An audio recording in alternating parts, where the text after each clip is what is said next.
I say the feminine is highly attracted to a man who's comfortable in his own skin, knows where he's going, and looks like he's having a good time getting there. The best thing you guys can do for your marriage is have good same-sex friends. I'm convinced that a man's ability to have a deep, powerful relationship with a woman is built on a foundation of having those deep relationships with men.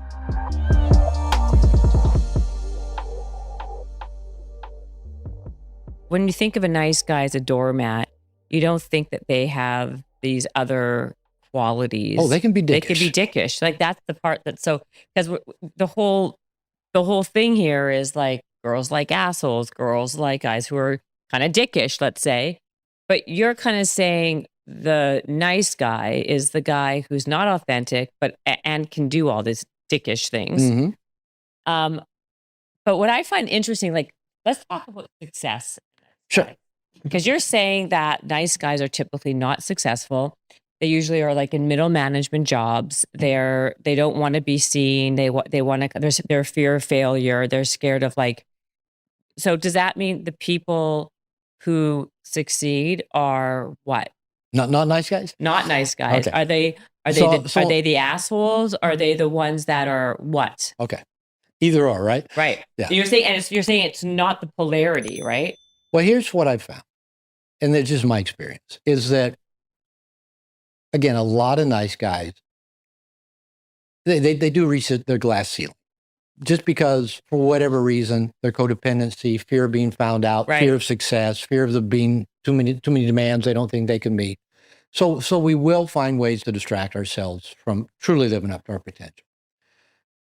With that said, I've met a number of guys. I have a number of clients who are very successful, who've made millions, and they still come to me because they turn into total simps in their relationships with women. Mm-hmm. You know, they may go chase the OnlyFans girls, or the making arrangement girls. I don't know what all those things are, but they tell me Sure, about you them. don't. And so, and then they're total simps with them.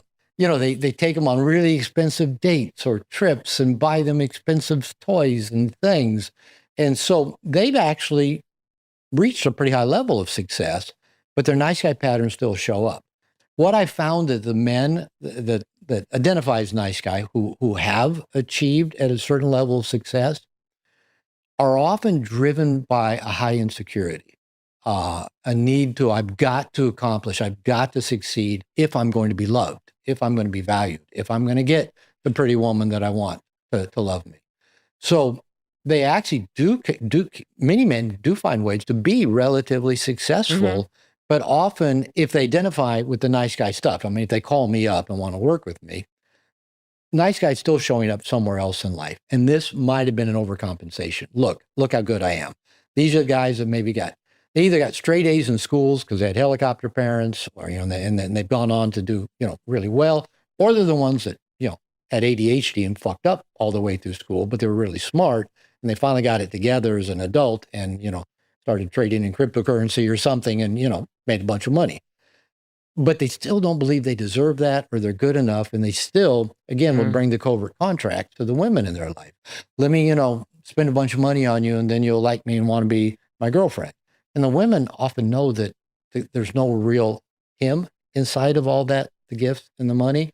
And the women will take the money, but often don't want to become his girlfriend. Yeah. So, I mean, like, but that's also because like people, it comes down to, I think another way of saying, like, I think women and men, I think, to be honest with you, I think what is attractive to men is also what's attractive to women. People like don't like to be around. I mean, this is my opinion. I'm not a psychologist. I think I'm we're a here dime both store. offering opinions. Yes, this is Let's go with opinions. Exactly. In my opinion, I don't think anybody is attracted to people who are insecure and uncomfortable in their skin and seem kind of like they're like literally just like uncomfortable in their skin. I think it's very attractive on both the men's side and the women's side when someone is real and they are vulnerable and kind of relatable and like also honestly has like true inner confidence and self-esteem. And I think the problem is a lot of people, you can coin it any way you want. You can say nice guy, nice girl, whatever. Nobody's like interested in anybody when they are just like uncomfortable with who they are and not like, seem like they have a lower self-esteem. Well, here's how I put it. I've been saying for a long time that I'll just say the feminine. We can say women, but let's say feminine. Feminine energy is, the yin of things. Okay, is, feminine is energy. women, dogs, cats, energy, money, opportunity, adventure. I say the feminine is highly attracted to a man who's comfortable in his own skin, knows where he's going, and looks like he's having a good time getting there. Right. Typically, when I say that to women coaches, they go, ah. I said that on a Chris Williamson interview. Mhm. And then he told the same thing in an interview he did with Alex Hormozy right after that and asked him if he'd heard of me. And then he quoted those three things. And Alex Hormozy just started riffing on, even you just had one of those, it'd be great. 2, 3. So yeah, men, women, it doesn't matter. A guy's comfortable in his own skin, likes himself. He's not riddled with anxiety. He doesn't have So let's say all three of those things again. So you say comfortable in his own skin. So women like men who are comfortable in their own skin. Know where he's going. That's purpose, Know where he's passion, going. direction. And looks like he's having a good time getting there. Is he having fun? Is he playful? Does he not take everything so seriously, but yet still knows what he's about and where he's going? And men and women both, like you say, apparently Chris Williamson and Alex Hormozy both like that description, of a dude, of a guy who's Chris called it 3 essences of a secure man or something like that. So then, okay, let's flip it here, right? What do you think men like? What are the 3 qualities that men look for in women? That men look for in women? Mm-hmm. Hot, young, skanky. I don't know. Okay, men are pretty shallow. I like the honesty, though. Like the truth of the matter is, I don't think men like nice girls. Oh well, they don't. I think if we're going to be real here, women don't like nice guys. Men don't like nice girls. And I think it's constantly like a conflict within ourselves. Like, do we go for this nice guy or do we go for the safe and stable? Do we go for the one who's a little bit more this way? And guys they're not like picking a woman because she's got a really great 401k and she's super successful. Intelligent, responsible, reads books, no. I think it's such a joke when I speak to guys. They're like, I just want a girl who's like, has her shit together and has this and has that. And then they end up with like the OnlyFans girl who's like 19 or whatever. You know what I mean? Like the truth of the matter is, I think that we can intellectualize what we think we should want. That's easy to do. But what we actually want, if we were being honest with ourselves, a lot of times, not always. This is not like a paint everything. But I would say for the most part, I don't think guys like nice girls. They'll settle for a nice girl when they're too scared to maybe like get out of because of fear of, of being alone or because of like society. I won't find another one, or family expects me to get married. Family expectations or whatever reasons. But like, it's not always, if that's not. After I got out of a 14-year marriage with, nowadays everybody that breaks up says their ex is a borderline narcissist or sociopath. I know. I was going to say that too. Everyone says when they break up that it's because my ex was a narcissist. Exactly. That's the tagline of 2025. Yeah. If anyone breaks up or has a hard time with a girl or a boy or either way, it's because they're a narcissist. It's the most overused word of the year of the decade. As a therapist, I probably have met 2 true narcissists. Yeah, really? There aren't that many out there. Even all these podcast people are saying, no, I don't think so. Now, do we have problems getting along with each other? Yeah, probably. Yes, Are exactly. a lot of us pretty immature? Yeah, probably. But I'll tell you what, when I got out of a 14-year marriage it was a difficult relationship. It led me to write a book, so I'm very grateful. But when I met nice girls after that, I wasn't turned on by them. I dated one woman who, like, I used to say, on paper, you check off every box of what I had to quit saying that because I knew that sounded dismissive and demeaning. Right. And after I broke up with her after about 3 months, she was a great woman. She goes, am I just not crazy enough for you? And I go, could be. Could be. And then we stayed friends for quite some time. And later on, she said, you know what? I think I figured it out. She said, my daughters pointed out that every man I get with, I kind of just adapt to him for whatever he likes. One guy was fishing, one guy was riding bikes, another guy was this. And she goes, I realized there probably wasn't enough me there. You could have just steamrolled right over me. Right. I thought, yeah, you're probably right. And if you are a strong enough person, you don't want to steamroll over your partner. And that means you don't want to be holding back with them either. My wife, just is lovely. She's fiery. She is fiery Mexican, been a gym rat since she was 15, kickboxing, Muay Thai. She walks into a room and just lights the room up. She can out squat me. She just a tough, grew up 8 out of 10 kids in poverty in Guadalajara, Mexico. Wow. She's tough. She's a sweetheart. She's the most generous, open-hearted, loving person I know. And I call her my mafiosa. If we have to negotiate anything, I put her in charge because she loves to fight. Yeah. So she is strong. So this woman treats me like gold. I'll be sitting at my desk, doing an interview or working with a client, and my door opens and a hand comes in and puts a glass of coconut water on the corner of my desk, and she sneaks back out. She's sweet and loving and generous, but she won't take shit off me.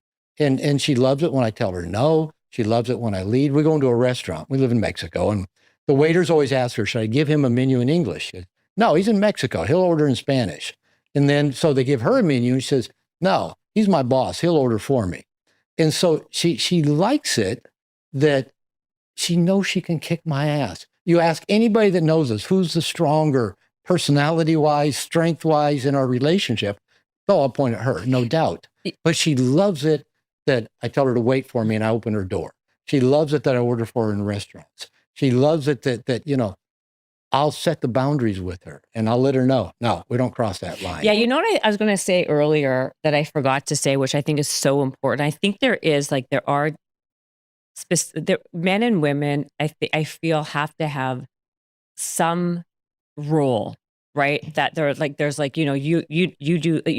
have yin and a yang. more There's gotta be masculine energy, role, and then I have a more feminine role. And I think what happens a lot of times is the roles get crossed a little bit. The women becomes very masculine, the man becomes very feminine, and then I call that reverse polarity. Reverse polarity.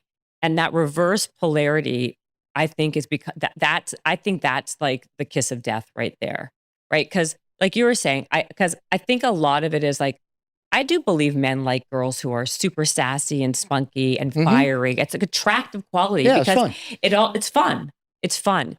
So I don't even believe that the girl has to be like a knockout hot. I don't really believe that. I think that's a fallacy. I think if you are attractive enough, you're good. If you have like self-esteem, confidence, sassiness, like personality. Yeah. Right? Because you can make someone a 5 into like a 9 or a 10 by just having like a fun, loving personality. I think the problem is on the men's side with the women is like that, like when it becomes like I was saying earlier, it's a joke, like the 401k and like, oh, I have a degree from Harvard and I'm very diligent and organized. That to me is like, that's not attractive and that's not sexy. But I tell you what, if they had a playful way about them, that would make it more sexy. I'm around a lot of men. I listen to a lot of men. Yeah. Guy friends, men I work with. And I always love it when a guy, usually a millennial, is telling me, I met this amazing woman. She's just so amazing. She's a CEO of her own company. She mountain bikes, downhill mountain bikes. She snowboards. She does river rafting. She does this and she's that. And I go, man, you're describing a dude. Yeah. And what I found is that most men nowadays, sometimes we're prettier and we take more time to get ready than our woman does. And I'm fairly feminine in my energies. No, you're not. I've had to work at being more masculine. Really? Yeah. Oh, okay. Because you don't seem feminine to me. I like nice stuff. I like comfort. That's not very feminine. Yeah. You don't come across comfort. feminine. Yeah. And by the way, this is what I'm talking about. I'm not going to try to talk you out of that. No. But what I was going to say, like, this is what I'm talking about. Like, even distinguishing in 2025 as a feminine quality or a masculine quality, is like not PC, which I think is like why we're in a situation where we're in, where people are not dating. This whole idea of masculinity, there's more people single than ever before. People are not I dating. agree. Women can't find a man to save their lives because guess what? There are very few out there. Well, okay, yeah. Unfortunately, Let's go that's this the way. truth. We live in a culture where guys can go to dating boot camps, learn how to meet women. We got swipe right apps. We do have OnlyFans. We do have, we've got every technology under the sun for men and women to meet each other. And in spite of all that technology, like I say, fewer and fewer people are getting married. Fewer and fewer. I think the most recent study I saw for the first time in America ever, over half of all people under 35 report not being in a relationship. Mhm. That's a lot of people not in Yeah. a relationship. More and more men report not having had sex in the last year or maybe ever. And I'm thinking, we've got the technology, everybody's using it, but we've got this hookup culture. And I think there's a lot of factors that go in, but I think both men and women have their own fear of FOMO. Men is, well, yeah, if I settle for this woman, there's that younger, hotter woman that I can't go for if I get in with this woman. So Mhm. I'll wait because I might find a younger, hotter one. For the women, their FOMO is, well, I get all this attention from men all the time. Men want to take me out. Men want to spend money on me. Men are hitting on me. If I get in with this one guy, I've got to let go of all that other attention that I like so much. So we've got all the technology, and there's other stuff going in. I think if we grew up with broken families, where we're more leery about, commitment in a relationship, I think there's a lot of factors. Does that play a big factor? Apparently, stuff I've read. I don't know that I've had a lot of people tell me that, but I've kind of read a couple articles recently that people that, with broken homes or don't want to make that same mistake or put kids through the trauma, so they put off having kids, don't get married. But I think that reverse polarity is part of it too, that as men are more passively pleasing, and the way I define masculine, feminine energy, it has nothing to do with man or woman, but the masculine part in me and you is the doer part. It gets stuff done. It conquers and then rest in nothingness. So when you're running your show, running your podcast, you're in your masculine. The feminine part of ourselves is done too. It receives, it's receptive. It's got an empty bucket that wants to be filled. This gets filled through good conversation, through connection, through music, through watching a movie, through sitting in nature, watching clouds and listening to birds. That's the feminine part of ourselves that wants to receive. Now, unfortunately, the feminine part of ourselves also often gets done to and feels victimized, right? So we've all got a masculine and feminine side. And so when I said I'm fairly feminine, I'm not aggressive by nature. I'm not controlling. I'll go along to get along. Somebody says, "Hey, let's go here for dinner." I'll go, "Sure, great." So I I'm see what pretty you mean. receptive that way. But do I want to sit around and listen to drama and gossip and this and that? No. So I'm much more masculine. I'd rather go do with the guys, right? That doer part of me. And we all have those sides, and we can consciously move in and out of them. A relationship, the man and a woman, or gay men and lesbians get this stuff a lot better than straight people do. Straight people, again, we're so PC, we're afraid of making a mistake. Gay men, they know who the top and who the bottom is. Lesbian Is women. that true? Oh, yes. Ask them. Really? Oh, yeah. I live in a gay-friendly community in Puerto Vallarta. Used to be pretty much every guy friend I had was gay. Yeah, when gay men talk to each other in a bar, they're not trying to figure out if they're going to have sex. They're talking about who's top, who's bottom. Really? They usually already know. That's what they tell me. That's what they tell me. And if you look at the women in relationship, there's usually one that's obviously stronger, more dominant than the other. They get it, that the polarity feels good. Now, can we trade those roles back and forth? Yeah. Can I tell my wife, wait, I'll open your door? Can I order for her? Do I make all the money and pay all the bills? Yeah, I do all that. When the car needs fixed, she goes and finds the mechanic. When we're buying a new car right now, she's handling it all. Because when a white guy shows up in the car showroom in Mexico, we get the gringo price. Really? So my wife can manage all that stuff. She's got that strong masculine. But I tell you what, she's in Colombia right now at a salsa event. She loves to dance. And she's just sending me pictures and telling me everybody just loves her. They're so excited she's there. She's the hit of the party. Because she is that way. When any room she goes in, especially if it involves dance, and she's in her feminine, just soaking it up, receiving, being loved on. And, and I'm out here getting the work done and paying the bills. But we trade off back and forth because we each have strengths and not so strong areas. I like that. What do you think then makes a really good relationship, a strong relationship? What do you need? Maturity. Okay. All the things we've been talking about. Are you willing to show up and be you? Let the other person see you. Be authentic. Take ownership of where you're less than perfect, where you mess up. You got to be able to talk about stuff. I think most of the relationships I've been in that didn't make it, we'd reach a point where the other person would dig their heels in and just go, nope, not going to deal with it. Not going to talk about it. And so that's all the farther you're going to go. So you've got to be able to talk about it. The interesting thing is, when I met my wife, I basically had decent restaurant Spanish. She didn't speak English, still doesn't speak much. I can leave her for a weekend with my mother and they get along just fine, but she won't speak English to me. Maybe she'll say a few swear words because Really? I taught her.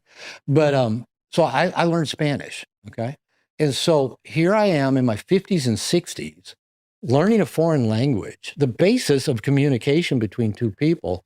And I think she and I have the best communication of any relationship I've ever had. Maybe for two reasons. One is we don't have so many words that we can use and get caught up in all the words.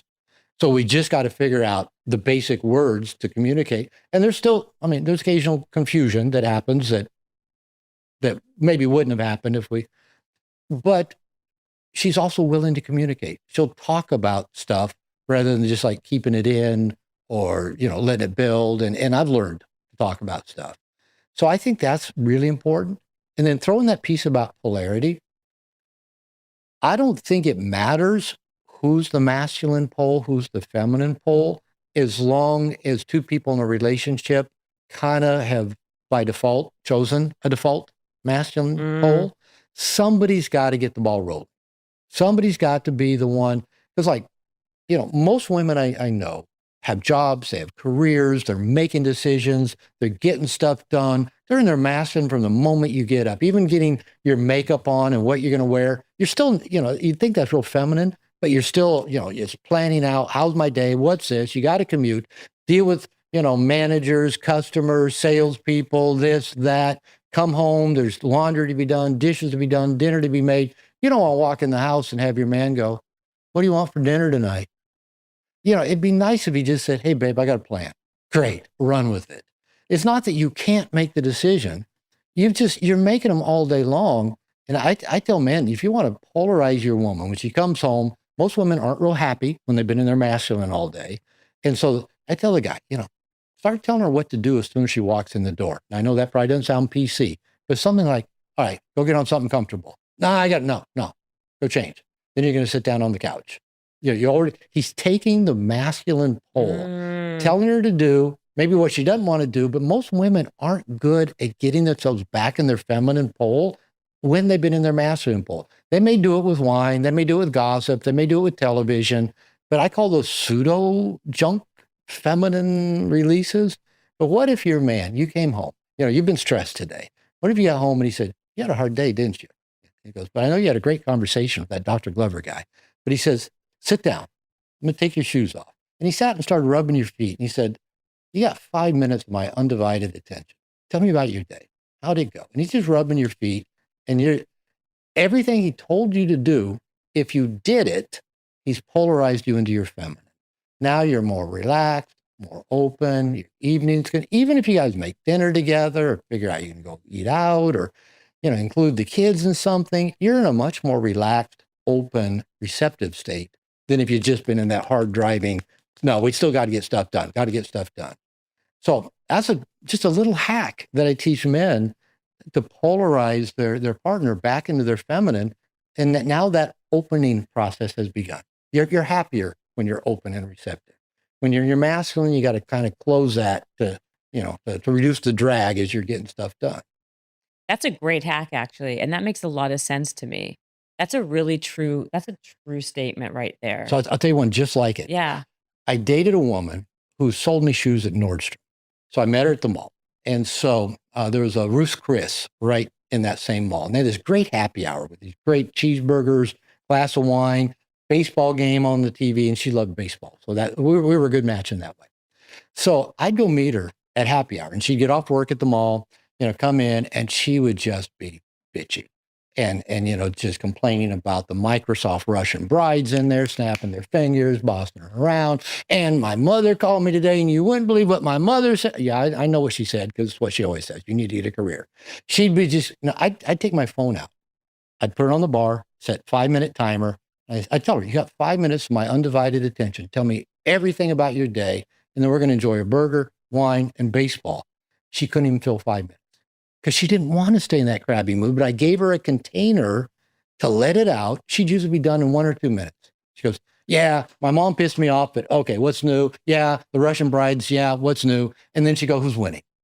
But when I created that masculine frame, that container, to just let her let it out, then she was good to go, and not another complaint the rest of the night.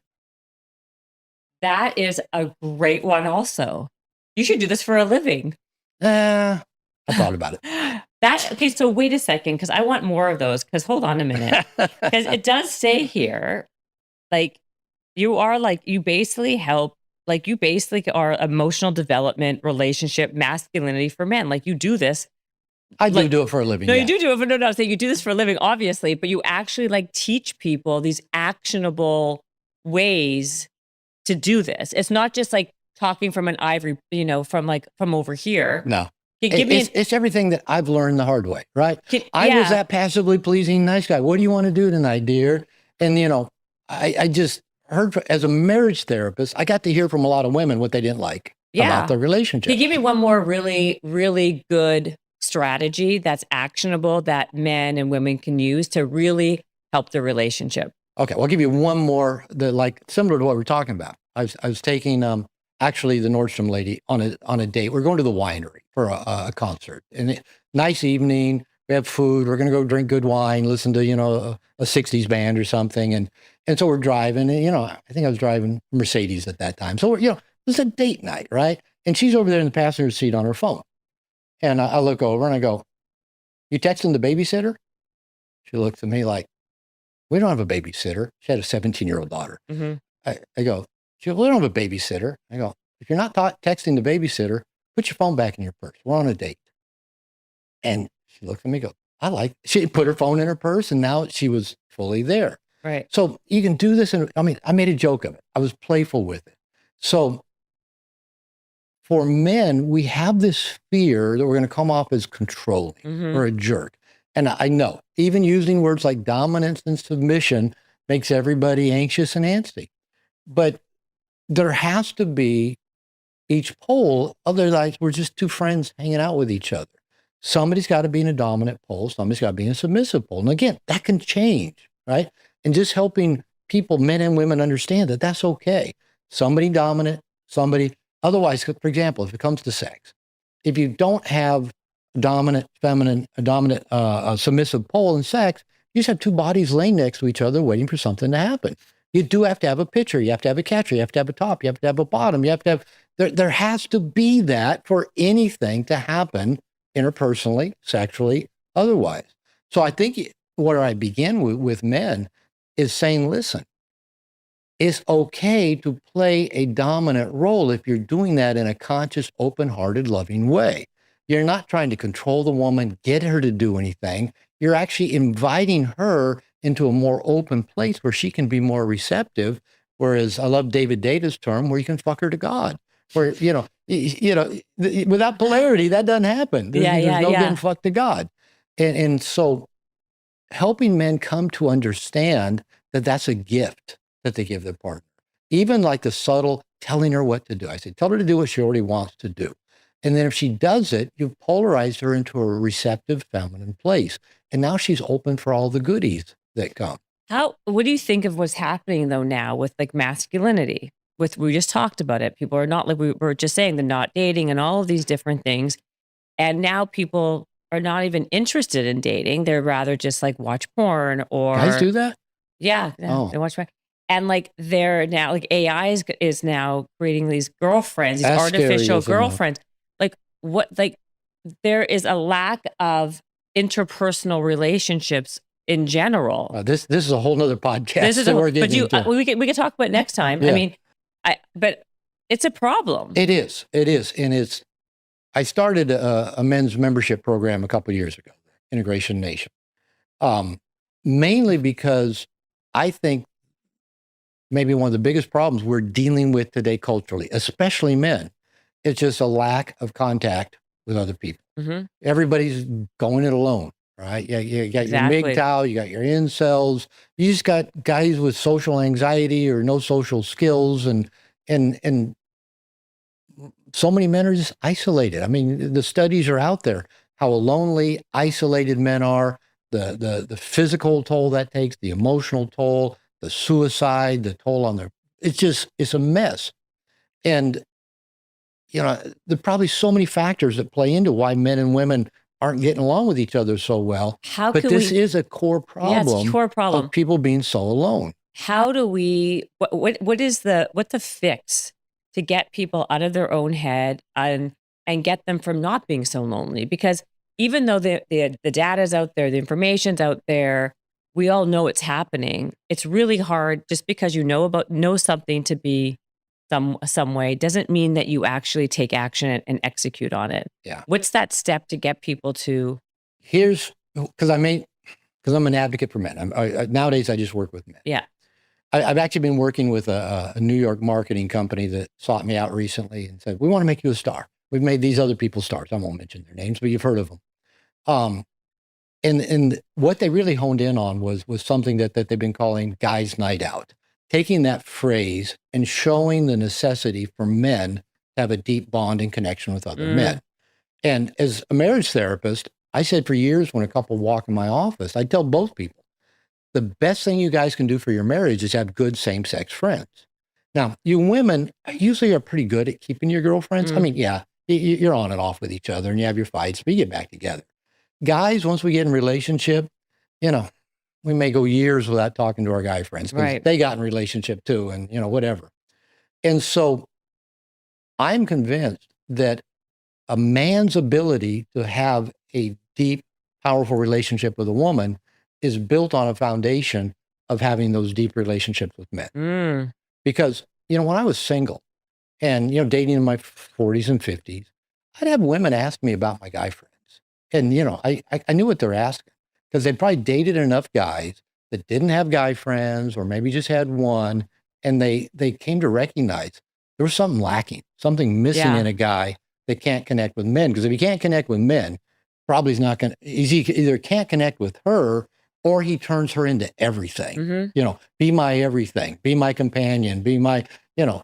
So I've been building communities, teaching, preaching to men. Now, what I run into is coming up with a language, a marketing language, basically, to communicate with men, just the secret sauce, how good it feels when you get real with other men, when you get vulnerable.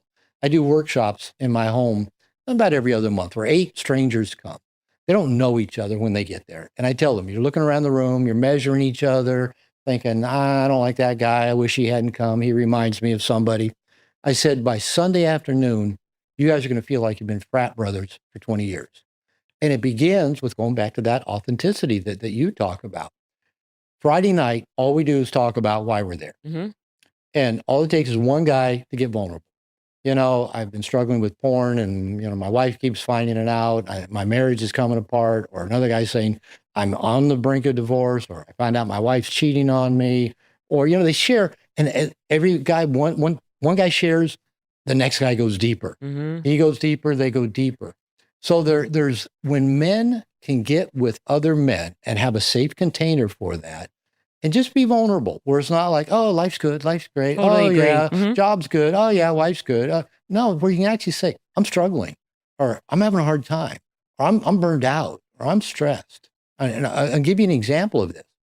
I got invited to go be a guest speaker at an entrepreneur's mastermind ski event in Japan. So I was just in Japan a couple months ago. Great, loved it. Everybody said I would.